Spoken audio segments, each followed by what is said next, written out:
테슬라 주주분들께 조금 불편한 계산을 하나 해보겠습니다. 오늘부터 로보택시의 가치를 0원이라고 치겠습니다. 사이버캡도 당분간 큰 돈을 못 번다고 가정하겠습니다. 머스크가 이야기해온 거대한 무인 택시 네트워크도 일단 계산해서 지워버리겠습니다. 그래도 테슬라를 사고 싶으십니까? 이 질문에 바로 대답하기 어렵다면 한 번쯤 자신의 투자 이유를 다시 들여다볼 필요가 있습니다. 왜냐하면 지금 테슬라를 사는 사람 중에는 자동차 사업을 보고 사는 사람도 있고 FSD를 보고 사는 사람도 있지만 결국 로보택시가 기업 가치를 폭발적으로 키워줄 것이라고 믿는 투자자가 상당히 많기 때문입니다. 오늘은 테슬라를 일부러 가장 보수적으로 뜯어보겠습니다. 미래 기대를 하나씩 지웠을 때 마지막까지 남는 사업이 무엇인지 보겠습니다. 우선 오해하지 않으셨으면 합니다. 로보택시의 가치가 실제로 0원이라는 얘기가 아닙니다. 투자할 때 해볼 수 있는 일종의 스트레스 테스트입니다. 가장 좋아하는 시나리오가 틀렸다고 가정해보는 겁니다. 내가 산 기업에서 가장 기대하는 사업이 예상보다 3년 늦어졌다면, 수익성이 기대보다 낮다면, 경쟁사가 먼저 시장을 차지한다면, 그래도 나머지 사업만으로 이 주식을 계속 들고 갈 수 있는가? 여기에 답할 수 있어야 주가가 흔들릴 때도 무엇을 보고 판단해야 하는지가 명확해집니다. 자, 로보택시를 지웠습니다. 그러면 가장 먼저 남는 건 역시 자동차입니다. 테슬라는 2분기에 48만 대가 넘는 차량을 인도했습니다. 분기 인도량만 놓고 보면 강한 숫자였습니다. 상하이 공장도 최근 높은 출하량을 이어가고 있습니다. 테슬라가 자동차를 못 만드는 회사도 아니고 당장 자동차 수요가 완전히 사라진 회사도 아닙니다. 그런데 주식시장이 자동차 판매량만 보고 테슬라에 높은 가격을 주지는 않습니다. 이유는 간단합니다. 차를 많이 팔아도 얼마나 남겼는지가 중요하기 때문입니다.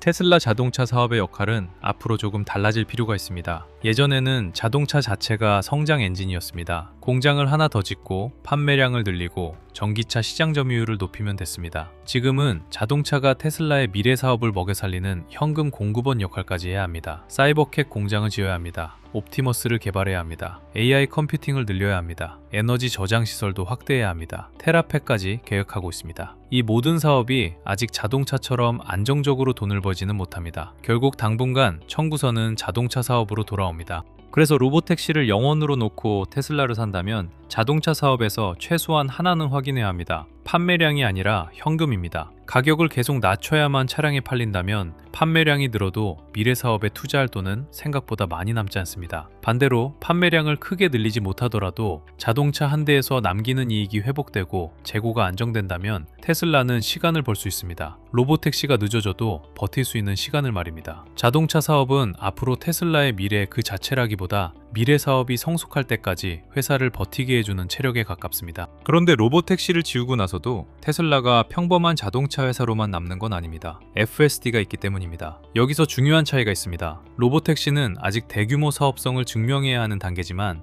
FSD는 이미 고객이 돈을 내고 있습니다. 최근 테슬라가 공개한 활성 FSD 사용자 수는 약 148만 명입니다. 1년 전보다 56% 늘었습니다. 북미에서는 신규 차량 가운데 절반 이상이 FSD를 포함해 인도됐습니다. 완성됐다고 말할 수는 없지만 최소한 고객이 돈을 낼 의향이 있는가 라는 질문에는 이미 어느 정도 답이 나오고 있는 겁니다. 이게 왜 중요하냐면 자동차와 돈 버는 방식이 완전히 다르기 때문입니다. 자동차 한 대를 더 팔려면 배터리가 필요합니다. 차체를 만들어야 합니다. 공장을 돌리고 물류비도 써야 합니다. FSD는 이미 도로 위에 있는 차량에 소프트웨어를 추가로 판매할 수 있습니다. 고객이 차를 산 지 1년이 지났든 3년이 지났든 서비스를 구독하면 다시 매출이 생깁니다. 테슬라가 자동차를 팔고 끝나는 회사에서 자동차를 판매한 뒤에도 계속 고객에게 돈을 받는 회사로 바뀔 수 있는 겁니다. 그래서 저는 테슬라의 AI 사업을 볼 때 로보택시보다 FSD를 먼저 볼 필요도 있다고 생각합니다. 로보택시는 성공했을 때 훨씬 큽니다. 하지만 FSD는 그곳까지 가는 동안 돈을 벌 수 있는 중간다리입니다. 가입자가 늘어납니다. 실제 도로의 주행 데이터도 늘어납니다. 그 데이터로 소프트웨어를 개선합니다. 기능이 좋아지면 다시 가입자를 늘릴 수 있습니다. 이 순환이 만들어지면 테슬라는 로보택시가 예상보다 늦어져도 AI 사업에서 시간을 벌 수 있습니다.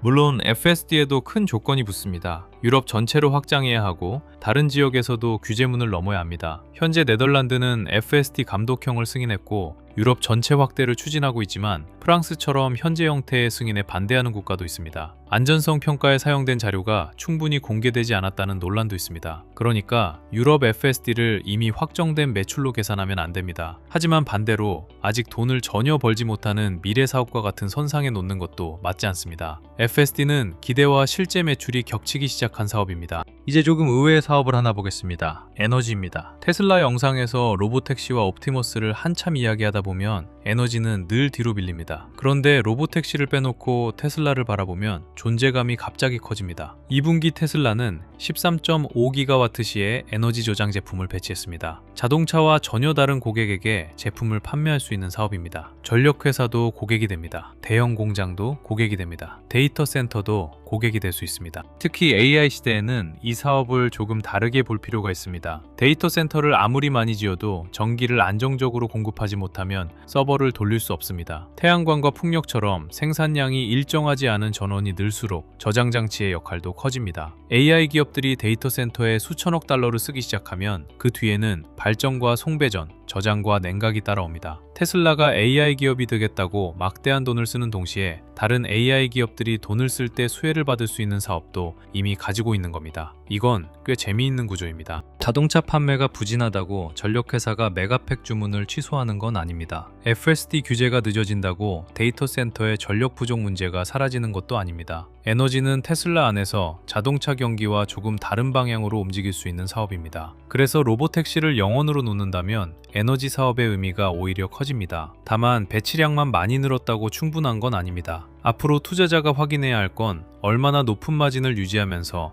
이 사업을 키울 수 있느냐입니다. 이제 옵티머스입니다. 여기서는 조금 더 냉정해질 필요가 있습니다. 로봇이 걷는 영상을 보는 건 재미있습니다. 사람처럼 물건을 들고 공장 안을 움직이는 모습도 미래를 상상하게 합니다. 그런데 주주에게 필요한 숫자는 다른 데 있습니다. 옵티머스 한 대를 만드는데 얼마가 드는가? 하루에 몇 시간 제대로 일하는가? 작업 하나를 실패하는 비율은 얼마인가? 사람이 얼마나 자주 옆에서 도와줘야 하는가? 그리고 가장 중요한 것, 사람을 고용하는 것보다 실제로 싸게 먹히는가? 이 숫자가 나오는 순간 옵티머스는 로봇시연에서 산업설비로 바뀝니다. 공장 근로자 한 명을 완전히 대체할 필요도 없습니다. 예를 들어 사람이 하던 반복 작업의 절반을 안정적으로 대신하면서 몇 년 안에 로봇 가격을 회수할 수 있다면 기업은 살 이유가 생깁니다. 그때부터 테슬라는 자동차 고객만 상대하는 회사가 아니라 전 세계 제조기업을 고객으로 가질 수도 있습니다. 문제는 아직 이 경제성이 충분히 공개되지 않았다는 겁니다. 그래서 현재 옵티머스는 기본 가치보다는 상당 부분 미래 옵션으로 보는 편이 안전합니다. 그리고 테라펩이 있습니다. 테슬라와 스페이스X는 텍사스에 AI 반도체 단지를 만들기 위해 초기 168억 달러를 공동 투자하기로 했습니다. AI 칩부터 메모리, 패키징과 테스트까지 공급망을 자기 안으로 넣겠다는 겁니다. 성공하면 무섭습니다. 사이버캡과 옵티머스가 크게 늘어날 때 반도체 부족 때문에 생산이 막히는 문제를 줄일 수 있습니다. 다른 회사의 납품 일정에 끌려가지 않아도 됩니다. 그런데 반도체 공장은 먼저 돈을 벌어오는 사업이 아닙니다. 초기에는 엄청난 돈을 요구하는 사업입니다.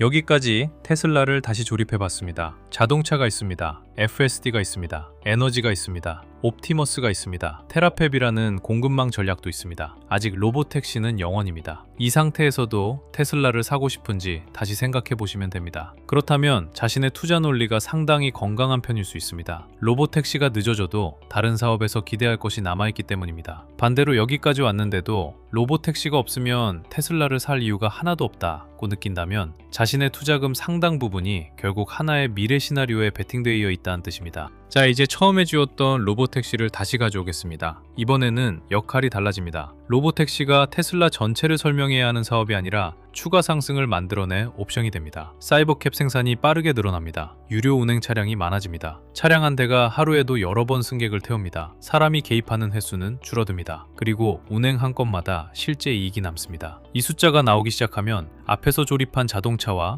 FSD, 에너지 위에 거대한 이동 플랫폼의 가치가 추가됩니다. 이게 투자할 때 굉장히 중요한 차이입니다. 로보택시가 반드시 성공해야 지금 가격을 설명할 수 있다. 이 상태와 기존 사업으로도 상당 부분 가치가 있고 로보택시가 성공하면 추가적인 재평가가 가능하다. 이 상태는 위험도가 완전히 다릅니다. 신규 진입을 고민하는 분들은 자신이 둘 중 어느 쪽을 믿고 매수하는지 먼저 생각하셔야 합니다. 미래 사업의 가능성이 크다는 것과 지금 주가가 매력적이라는 말도 같은 뜻이 아닙니다. 좋은 기업도 너무 높은 기대가 미리 반영돼 있으면 주식은 오랫동안 답답할 수 있습니다. 기존 보유자라면 반대로 모든 사업을 하루 주가로 평가할 필요는 없습니다. 로보택시가 한 도시 늦어졌다고 에너지 사업이 사라지는 게 아닙니다. 유럽 FSD 승인 일정이 밀렸다고 테라펩의 공급망 전략까지 사라지는 것도 아닙니다. 사업마다 시간표가 다릅니다. 그래서 무엇 때문에 테슬라를 보유하고 있는지 비중을 나눠 생각해 보는 게 좋습니다. 자동차가 30인지, FSD가 30인지, 로보택시가 30인지,